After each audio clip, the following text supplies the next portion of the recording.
Okay, let's get to see the difference between human hair dreadlocks along with synthetic dreadlocks. Okay, from the look, you can guess which is real versus fake from how they move. Okay, so we are still building our batch and we are close to the end. Remember, we have to make 100 handmade locks, and after getting to learn the difference between the two, so we're gonna make lock 75 through 90.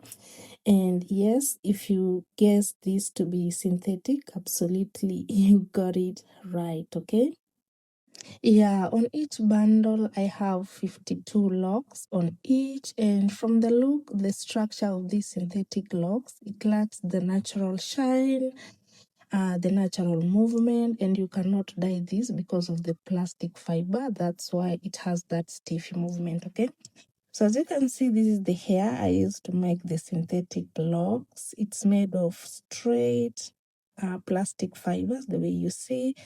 Even if I get a section by splitting it into two, what you see is just the straight fibers, which makes the locks to have that stiffy movement. Okay. Now let's take human hair dreadlocks side by side with synthetic so that you can see the structure perfectly. Okay, so with human hair it moves and bends naturally the way you're seeing, but for synthetic locks, because of the plastic fiber, the movement is there but it's stiffy, and as you can see, it doesn't bend naturally. Okay, and that should tell you that synthetic eventually degrades over time, while human hair locks will last for years. Okay, but when it comes for bleaching and applying color, you cannot bleach synthetic locks, which is 100% for human hair. It just gives you freedom, while synthetic locks just protect your natural hair for a short period of time. I do hope you understand. Okay, it's like I'm trying to say synthetic locks is good for a short period of time, good for temporarily protective style, while human hair locks are a long-term investment that naturally fuse and grow out with your natural hair. Just look at the beauty of human hair locks, the way it bends and sways naturally. Look at the texture between the two, the fluffiness in it, just like 20 years matured locks. You understand?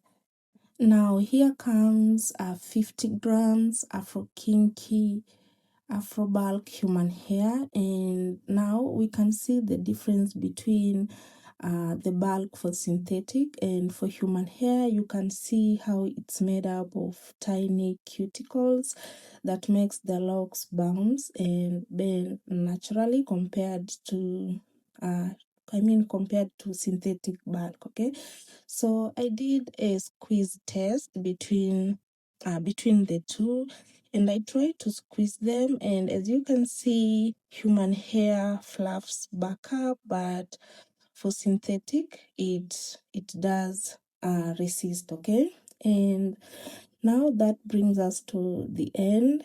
And remember, I have to take one lock as a guide, mostly the thickness and the length of every new lock that I'm gonna make should come out of it. Okay, now I am using tiny tooth afro comb to tease the hair for maximum volume and the structure of the lock, and I will go ahead and fold the tip an inch back, and 0.90 millimeter is my crochet size. It has a tiny hook, good for precision, tucking in and out. Okay, so I have to fold both outer part in the center to create the core of the lock the way you're seeing.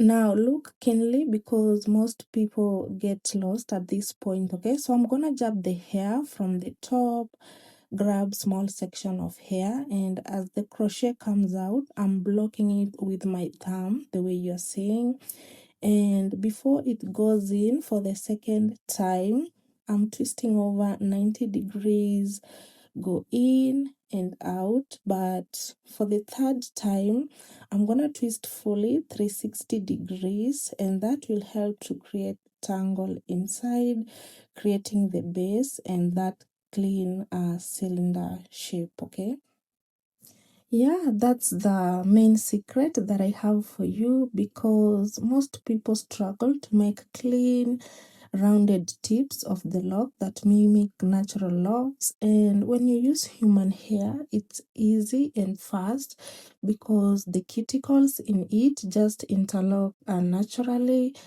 which is why it takes so much precision with the guide of 0.90 millimeter crochet needle.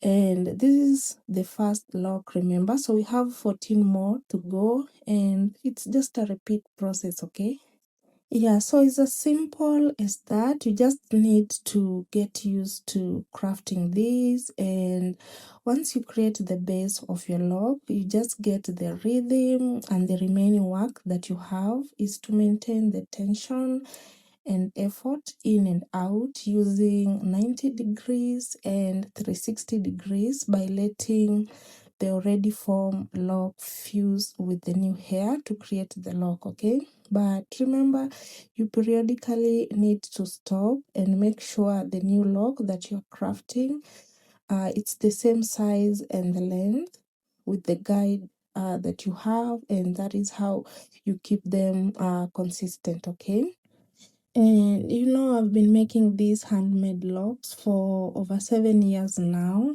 and I know you might ask why the switch from synthetic locks to human hair, and it's because I see most people get confused and tricked by just the word handmade.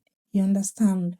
So I used to struggle, and let me just say it was a hassle making synthetic locks, because I was just twisting plastic fibers together. That's why in my old videos, I was using oil to forcefully fuse the locks, and it was annoying because of freezing that people don't like, which is freedom to making human hair locks, no freeze at all.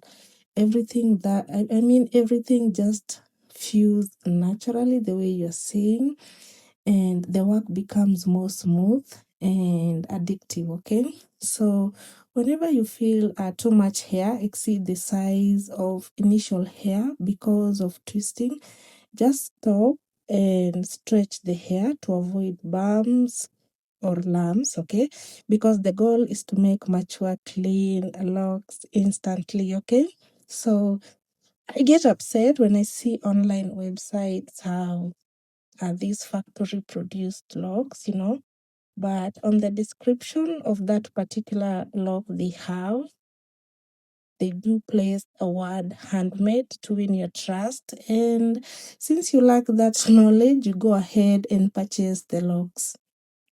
You know why it's factory produced? Just look at the structure of these locks. Yes, I understand it's 100% human hair, but it lacks the interwines of the hand.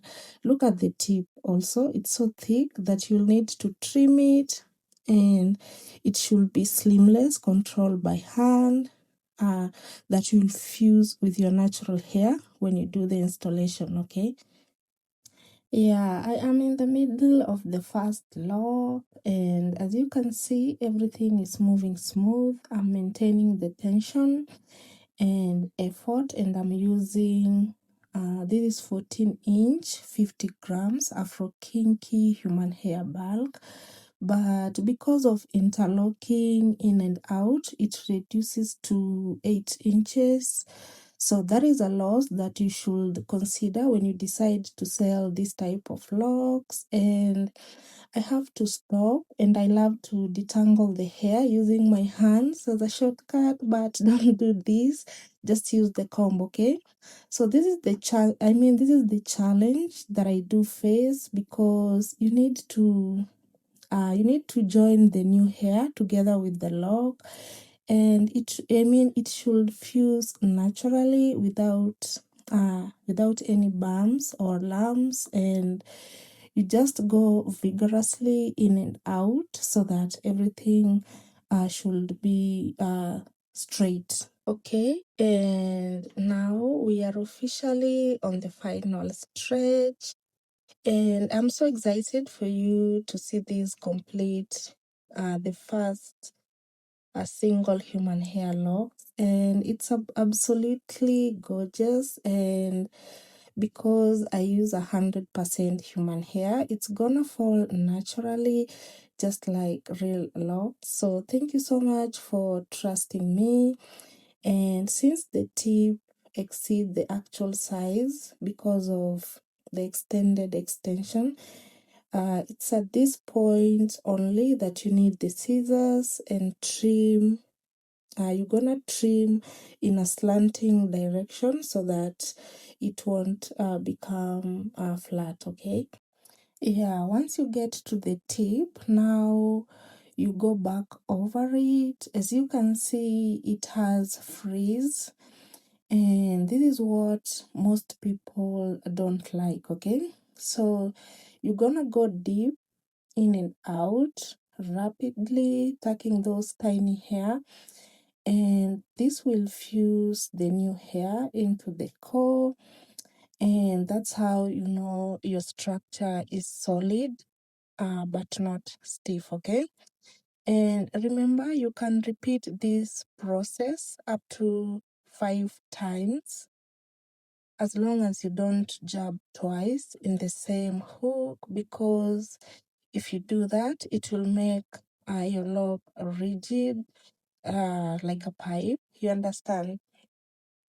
And it's a must to use only 360 direction at this point to prevent the locks from becoming flat, because if you only crochet from one side, your locks will become flat, and that's why you need to rotate it 360 degrees as you go, okay? And now, you know, when you rotate the lock, you are actually pulling loose hairs into the core from every side to prevent a weak spot or holes, and that's how you get that even density, okay? And that brings us to the final process where you're gonna palm roll, and not just palm rolling, but you apply heavy downward pressure, and the friction plus the heat will definitely smooth the outer layer into a perfect cylindrical shiny finish like this. Yeah, and that's it. So I'm just doing it vigorously to make sure that my hooks from the crochet are sealed. And yeah, so I'm going to make the remaining 14, so you can see how it moves naturally. And now I'm gonna use the same method to make the second, the third through to 15, okay? Yeah, and now that I have find the rhythm to regulate the needle and maintain consistency of these locks, I want you to watch me as I time lapse the remaining locks. Just notice my hand tension. Everything is smooth, okay? And I'm using the tip of my thumb on my left hand as a focal point to feel the needle as it enters and exit, and that helps to create thousands of micro tacking from the bottom of your lock to the tip, okay?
this brings us to the end, and as you can see, I have 12 down and 3 to go, and seeing the consistent of these locks is what keeps me going. And from the look, this is why I told you earlier that human hair fluff back up, so it looks tiny when you squeeze it, but fluffy the way you see when you release it, and it's just because of the tiny cuticles in it, and that should tell you that this hair is a top premium if you want to make a long-lasting handmade locks extensions. Okay.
Yeah, we have come to an end, and now I'm gonna exclude the guide, and we're gonna have 15 locks. Okay, so let's count: 1, 2, 3, 4, 5, 6, 7, 8, 9, 10, 11, 12, 13, 14, 15.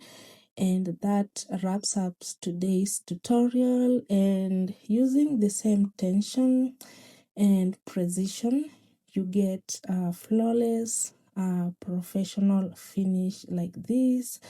Just look how pretty and shiny, plus the movement. So drop a comment below if you prefer a rounded or whipsy tips. Okay, and don't forget to like, share with a friend who is starting the log journey. And you can see the batch is growing. We have 10 more to go. So in my next video, we're gonna see the mistakes that I did making these logs and how to correct them. And yeah, thanks for watching. I'm signing out, and I'll see you in my next chapter.